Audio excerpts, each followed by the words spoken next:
Olá, meus irmãos, a graça e a paz. Estamos aqui no nosso tempo devocional diário, nosso pão da vinha. Eu gostaria de começar um assunto hoje, talvez a gente termine ele amanhã, sobre Jesus presente para ressuscitar Lázaro.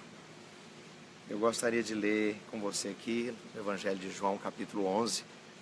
A Escritura diz: Estava enfermo Lázaro de Betânia, da aldeia de Maria e de sua irmã Marta. Esta Maria, cujo irmão Lázaro estava enfermo, era a mesma que ungiu com bálsamo o Senhor e lhe enxugou os seus pés com os seus cabelos.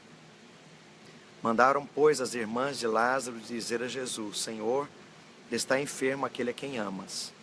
Ao receber a notícia, disse Jesus: Esta enfermidade não é para a morte, e sim para a glória de Deus, a fim de que o Filho de Deus seja por ela glorificado. Ora, amava Jesus a Marta, a sua irmã e a Lázaro.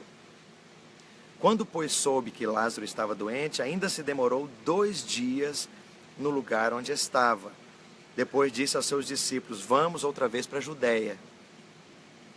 Disseram-lhe os discípulos: Mestre, ainda agora os judeus procuravam apedrejar-te, e voltas para lá? Respondeu Jesus: Não são 12 as horas do dia? Se alguém andar de dia, não tropeça, porque vê a luz deste mundo. Mas se andar de noite, tropeça, porque nele não há luz. Isto dizia, e depois lhes acrescentou: Nosso amigo Lázaro adormeceu, mas vou despertá-lo. Disseram-lhe, pois, os discípulos: Senhor, se dorme, está salvo.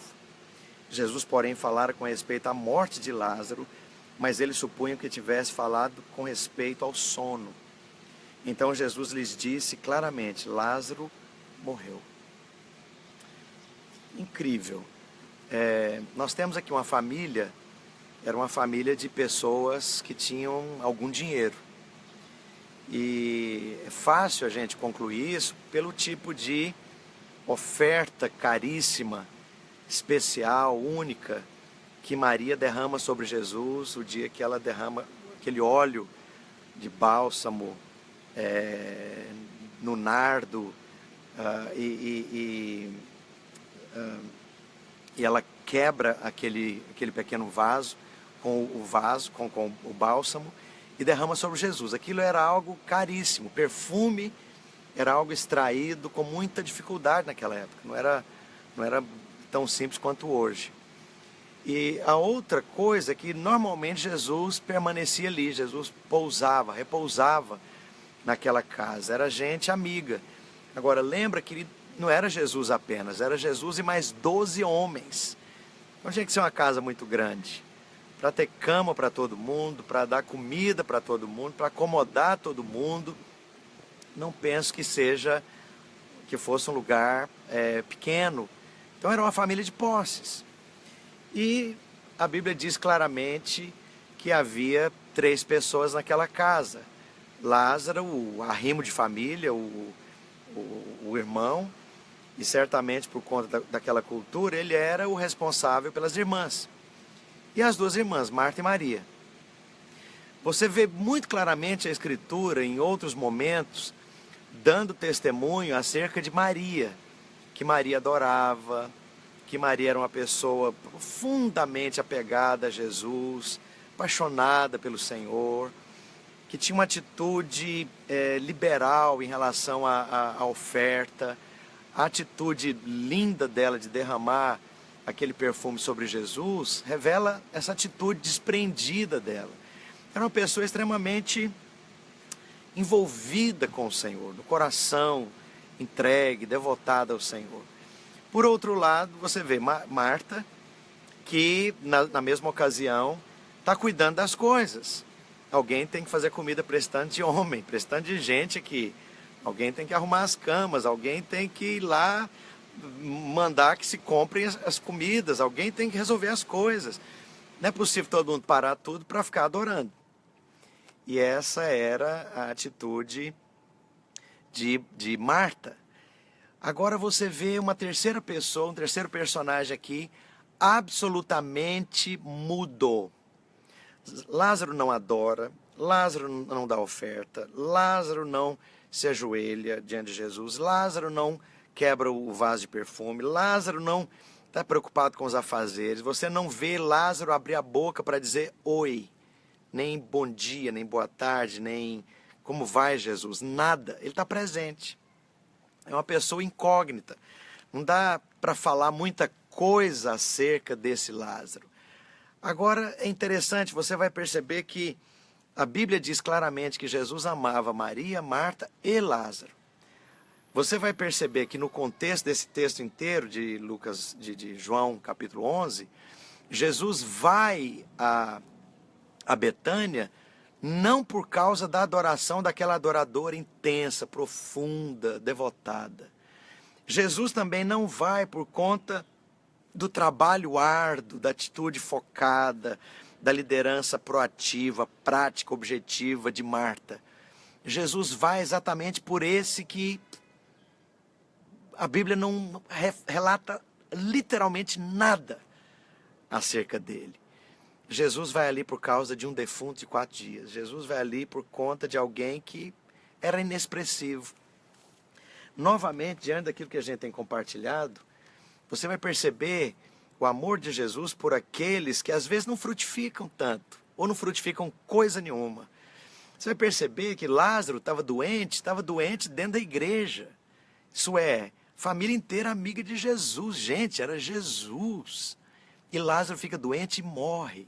A irmã tão espiritual, intercessora, de oração, e o irmão doente, o irmão morrendo, o irmão morre.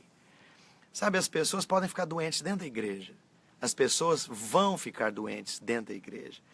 E num lar completamente comprometido com Jesus, um lar completamente comprometido com as coisas do Senhor, servindo Jesus. Então, essas coisas acontecem dentro da nossa família, dentro da família de gente que ama a Deus. Coisas ruins acontecem com gente boa. E aqui você percebe Lázaro doente, debaixo da influência de Jesus.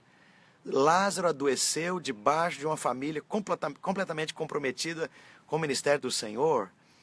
E você vê, então, o amor de Jesus e o cuidado de Jesus e o retorno a Betânia por causa desse que não significava nada. Ele não representava alguém frutífero, um ofertante liberal como a irmã, um adorador intenso como a irmã, alguém envolvido com as necessidades do dia a dia e da rotina da igreja como Marta.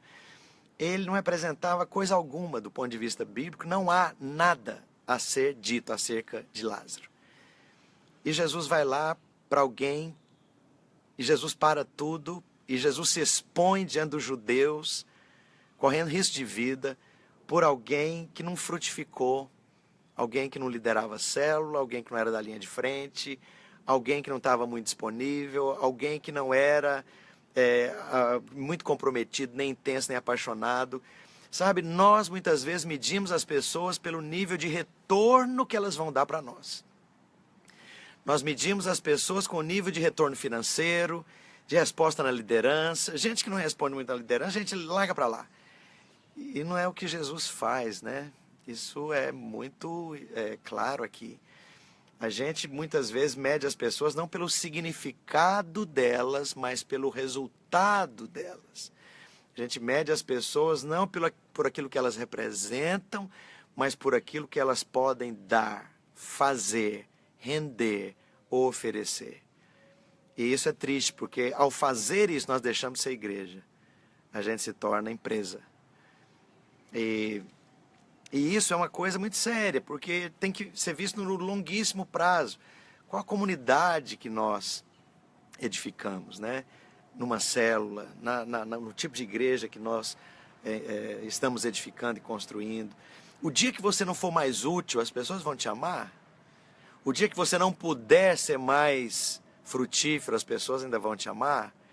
O dia que você não tiver nada para fazer, nada para dar, não puder dar, as pessoas vão te amar. O dia que você tiver que parar 2 anos de envolvimento quase o tempo inteiro para focar num cursinho de vestibular, para passar no vestibular de medicina, as pessoas vão entender? Sabe, eu valho o que eu significo ou eu valho o que eu rendo? Eu valho o que eu oferto ou eu valho o que eu sou? Isso é muito preocupante, porque eu estou entrando na fase que eu não vou render muita coisa mais, né? depois de mais alguns anos, algumas décadas, o que eu vou render? Será que eu vou estar pregando? Será que eu vou estar ensinando? Será que eu vou estar podendo viajar? Eu não vou render mais. O que eu vou representar para essa obra que nós estamos construindo? Não, e eu digo isso me comparando com todos os outros que não rendem, não dão, não fazem, não estão, não estarão e nem podem. Qual o valor real das pessoas?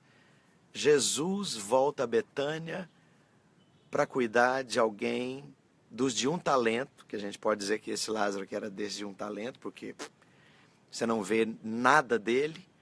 E Jesus volta a Betânia, expondo a sua vida a risco de morte, para um cadáver de 4 dias que não rendia coisa nenhuma. Que amor é esse? Que modelo de comunidade é essa que Jesus está ensinando? Sabe, igreja é algo de longo prazo. Eu não posso ver as pessoas só no curtíssimo prazo, quando eu quero multiplicar a célula, levar a gente para o encontro, fazer as casas de paz e plantar uma igreja para ela crescer logo. Essa visão do crescer logo, ela é importante, ela está certa. Nós estamos corretos em fazer isso. Mas sem descartar, sem discriminar, sem colocar um peso de rejeição, de inadequação sobre gente que, como Lázaro, não faz, não dá, não tem, não rende, não frutifica. E aí, o que nós vamos fazer com essas pessoas?